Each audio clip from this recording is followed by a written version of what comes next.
L-Europarlamentari Laburista Daniel Attard ġifdat bil-karika ta' Viċi President tad-Delegazzjoni Importanti tal-Parlament Ewropew għall-Iran, b'mod speċjali fil-kuntest tal-inkwiet ġeopolitiku u l-eskalazzjoni tal-vjolenza li hemm fir-reġjun tal-Lvant Nofsani. Sa mill-bidu tal-mandat tiegħu fil-Parlament Ewropew, Daniel Attard kien voċiferu u konsistenti fir-rigward tal-konflitt fil-Lvant Nofsani, waqt li wkoll kien kritiku l-inċerti għażliet tal-President tal-Parlament Ewropew Roberta Metsola f'dan ir-rigward. L-Iran hu meqjus bħala attur ewlieni fil-konflitt u għalhekk din id-delegazzjoni Ewropea għandha sehem importanti għaż-żamma ta' dialogu diplomatiku, l-isforzu kollettiv għal waqf il-miġdied u għal soluzzjonijiet umanitarji. Dan flimkien ma' prijoritajiet oħrajn bħat-tisħiħ u l-protezzjoni tad-drittijiet tal-bniedem.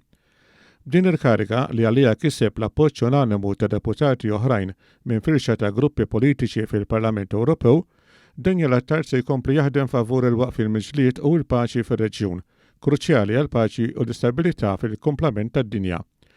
Ir-rwol ta' Dr. Attard imur ukoll jitfid mal-pożizzjoni u mal-isforzi tal-Gvern Malti favur soluzzjoni ta' żewġ stati u paċi dejjemi fil-Lvant Nofsani.